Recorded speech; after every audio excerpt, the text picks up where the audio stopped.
गणनाथ सरस्वती रविशुक्र बृहस्पति पंचैतानि स्मरेन्नित्यं वेदवाणी प्रवर्तते। नमस्कार मित्रों, मैं पंडित विश्वास तिवारी आप लोगों का बहुत बहुत स्वागत करता हूं अपने YouTube चैनल में। आज हम लोग बात करेंगे दीपावली पूजन के विषय में। दीपावली जो बहुत महत्वपूर्ण पर्व है, उसमें पूजन कैसे करना चाहिए, किन किन बातों का विशेष ध्यान रखना चाहिए, कैसे आप पूजन करें जिससे ज़्यादा से ज़्यादा लाभ आप लोगों को मिले, और विशेष पूजन कैसे किया जाए, सामान्य पूजन कैसे किया जाए, इस विषय पे हम लोग चर्चा करेंगे। तो सबसे पहले स्वयं पवित्र होकर के जिस स्थान पर पूजन करना है उस स्थान को पवित्र करके और धुले हुए वस्त्र पहन करके देवो भूत्वा देवम यजेत, ये सिद्धांत है। तो जिस देवता का पूजन करना है उसके अनुरूप, उसके अनुकूल हमको तैयार होना चाहिए। लक्ष्मी जी का पूजन करना है तो जैसे लक्ष्मी जी प्रसन्न रहती हैं वैसे आपको भी पूजन के समय प्रसन्न होना चाहिए। जैसे लक्ष्मी जी सबके कल्याण की भावना रखती हैं वैसे ही आपको भी कल्याण की भावना सबके लिए रखना चाहिए। और सुंदर सुंदर वस्त्र लक्ष्मी जी धारण करती हैं, आभूषण धारण करती हैं, तो आप लोगों को भी सुंदर वस्त्र और आभूषण पहन करके लक्ष्मी पूजन के लिए तैयार होना चाहिए। अब सबसे पहले गोबर से ज़मीन को लीप करके उसके ऊपर आटे से या चावल के आटे से या गेहूं के आटे से चौक पूरना चाहिए। चौक पूर करके उस पर पटा बिछाना चाहिए। उस पर एक लाल कपड़ा आप बिछा दें और एक कलश तैयार करके उस पर रख दें। ये अनिवार्य चीज़ें हैं। इसके बाद में 3 प्रकार से लक्ष्मी जी का पूजन आप कर सकते हैं। एक प्रकार है कि केवल गणेश जी और लक्ष्मी जी, इन 2 की स्थापना करके और इन दोनों का ही पूजन किया जाए। सामान्यतः व्यापार स्थान पर गणेश लक्ष्मी का पूजन किया जाता है। फिर दूसरा प्रकार है जो हमारी शास्त्रीय मर्यादा है पंचदेव पूजन की, जिसमें गणेश जी, सूर्य नारायण, देवी मतलब यहाँ लक्ष्मी जी, फिर शिव जी और विष्णु जी, इन 5 देवताओं का पूजन किया जाता है। ये किसी भी जगह कर सकते हैं, व्यापार स्थान पर भी कर सकते हैं, घर पे भी कर सकते हैं। तीसरा प्रकार इनका होता है लक्ष्मी पंचायत। लक्ष्मी जी के स्वयं के जो परिवार हैं उनका पूजन किया जाता है। उसमें गणेश जी, इंद्र जी, कुबेर, विष्णु जी और लक्ष्मी जी, इन 5 देवताओं का पूजन होता है। तो यदि केवल गणेश लक्ष्मी का पूजन आपको करना है तो एक पान के पत्ते पर एक ढेरी चावल की रख करके और उसके ऊपर 2 सुपारी रख करके आप इन दोनों का पूजन कर सकते हैं। यदि 5 दोनों प्रकार की जो पंचायत मैंने बताई है उन 5 देवताओं की पूजन आपको करना है तो 5 ढेरियाँ लगा करके उन पे एक सुपारी 5 ढेरियों पे रख करके भी पूजन किया जा सकता है। ये आपकी इच्छा पे है। अब आपको क्या करना है, एक थाली या बड़ी प्लेट लेकर के, यदि कांसे की या पीतल की हो तो ज़्यादा अच्छा है, नहीं हो तो स्टील की भी ली जा सकती है। उसमें कुमकुम से अष्टदल कमल बना करके उसको भी उसी पाटे पे या पास में पाटे के रखना चाहिए और उसमें द्रव्य रखना चाहिए। द्रव्य का मतलब होता है जो रुपया पैसा चलन में हो, उसको द्रव्य बोलते हैं। उस धन को उसमें रखना चाहिए। आपकी बैंक की पासबुक है और लिखा पढ़ी की जो चीज़ें हैं, धन से संबंधित जो चीज़ें हैं वो उसमें रखी जा सकती हैं। आजकल कार्ड प्रचलन में है तो कार्ड उसमें रखे जा सकते हैं, क्रेडिट कार्ड, डेबिट कार्ड वगैरह वगैरह, तो उनको उसमें रख करके पूजन करना चाहिए। फिर दिशा कौन सी हो, तो लक्ष्मी पूजन के लिए पूर्व दिशा, उत्तर दिशा और ईशान कोण, ये तीनों दिशाएं अच्छी हैं। उत्तर की दिशा कुबेर की दिशा है, पूर्व की दिशा इंद्र की दिशा है और ईशान कोण तो देवताओं का है ही, लक्ष्मी का है ही। तो इन तीनों ही दिशाओं में मुँह करके लक्ष्मी का पूजन किया जा सकता है। अब पूजन की शुरुआत हम लोग करते हैं। तो सबसे पहले पवित्रीकरण करना चाहिए। मंत्र आता हो तब भी ठीक है, नहीं आता हो तब भी भगवान का नाम लेते हुए या गंगा जी का स्मरण करते हुए जल को अपने ऊपर और पूजन सामग्री के ऊपर छींटना चाहिए। तो ये पवित्रीकरण हो गया। पृथ्वी का पूजन कर लें गंध पुष्प लगा करके। तिलक अपने माथे पे होना चाहिए। बिना तिलक लगाए पूजन करने से पूजन का फल प्राप्त नहीं होता, इसलिए तिलक जरूर लगाना चाहिए। शिखा बांध लेना चाहिए। यदि शिखा नहीं भी है तो उस जगह का स्पर्श कर लेना चाहिए। उसके बाद में आचमन करना चाहिए। आचमन का मतलब हाथ में थोड़ा सा जल लेकर के 3 बार उसको पीना है, ये आचमन हुआ। आचमन के बाद में प्राणायाम। प्राणायाम का मतलब ये कि श्वास प्रश्वास की गति जो है वो सामान्य कर लेना चाहिए। ये प्राथमिक चीज़ें हैं जो पूजन से पहले ध्यान देना चाहिए। इसके बाद में धूप और दीप प्रज्वलित करके सामने रख लेना चाहिए। यदि घी का दीपक है तो देवता के दक्षिण में रखना चाहिए, और यदि तेल का दीपक है तो देवता के वाम भाग में रखना चाहिए। इस प्रकार से दीपक प्रज्वलित करके रख लेना चाहिए, और मंगल श्लोकों का स्मरण कर लेना चाहिए जो भी आप लोगों को याद हों। गणेश जी का स्मरण कर लेना चाहिए। स्थान के देवता, वास्तु के देवता, कुल के देवता, इष्ट देवता आदि आदि देवताओं का स्मरण कर लेना चाहिए। इसके बाद में संकल्प लेना चाहिए। संकल्प में देश काल, देश का मतलब स्थान, जिस स्थान पे हम संकल्प ले रहे हैं, जिस समय में हम संकल्प ले रहे हैं, कौन सा संवत है, कौन सा महीना है। तो लक्ष्मी पूजन के लिए तो कार्तिक मास की अमावस्या होती है, तो इसका उल्लेख कर लेना चाहिए। जो भी वार हो उसका उल्लेख कर लेना चाहिए।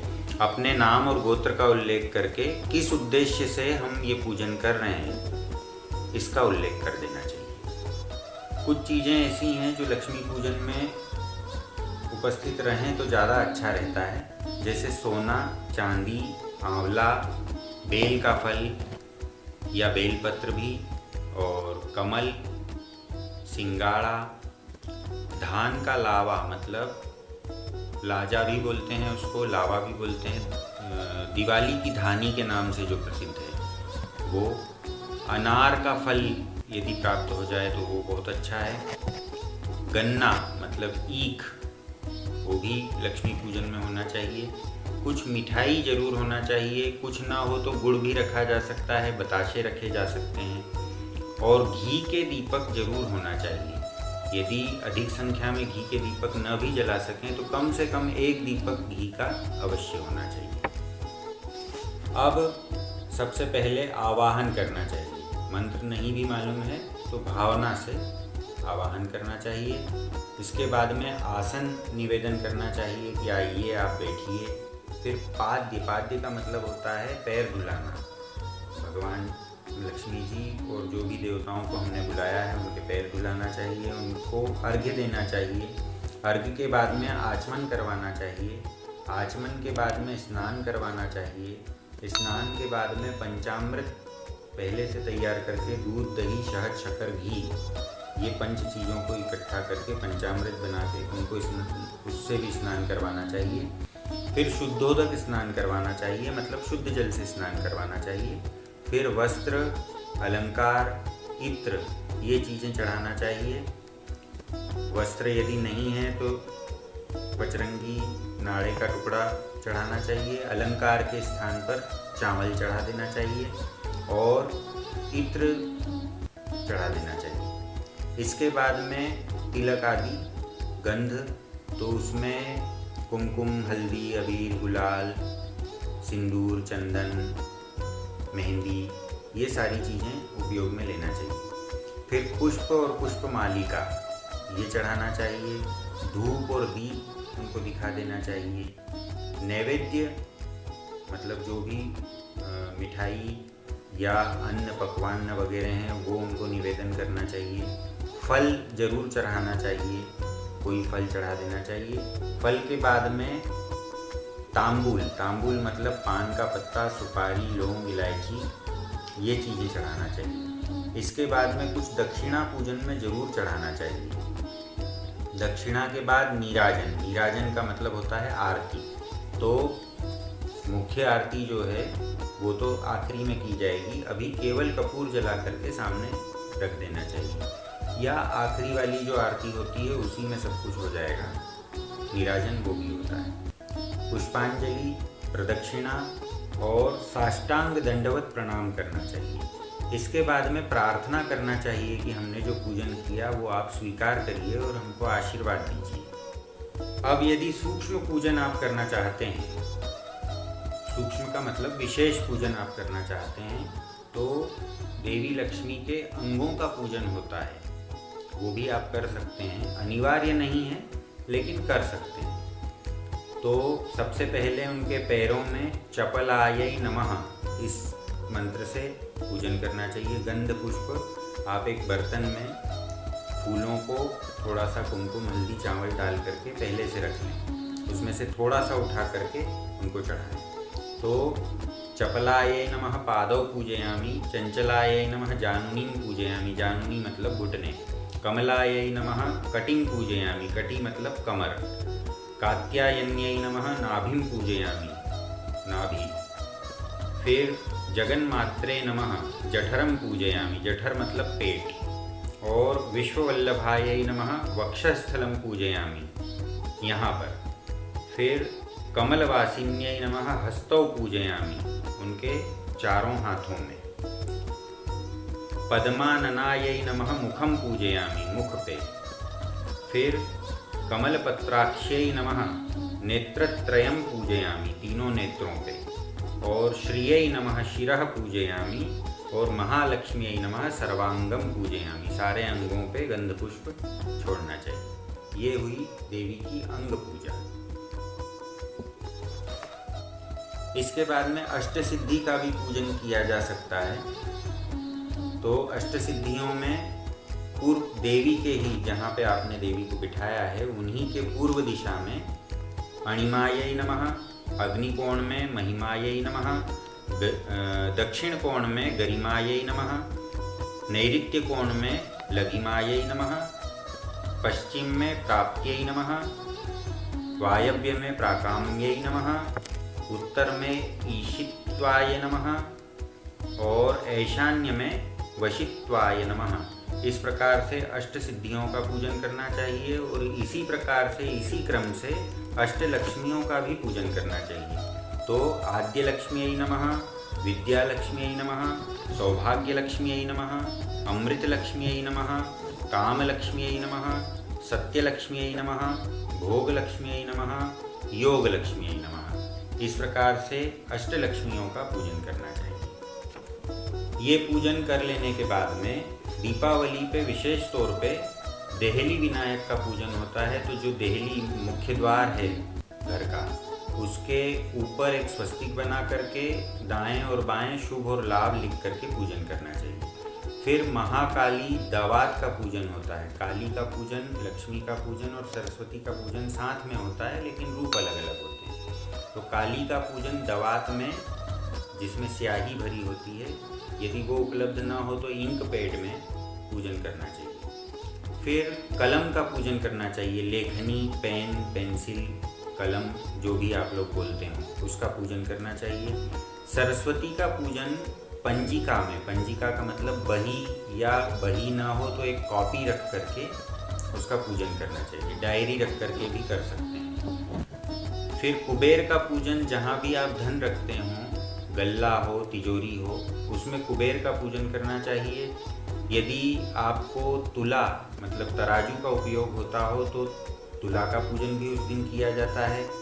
और सबसे विशेष बात, दीपक कम से कम 5, 7, 11, 21 जितने भी दीपक आप रखते हों, एक थाली में सारे दीपक इकट्ठा करके उनका सबका भी पूजन किया जाता है। इसको दीपमालिका पूजन बोलते हैं।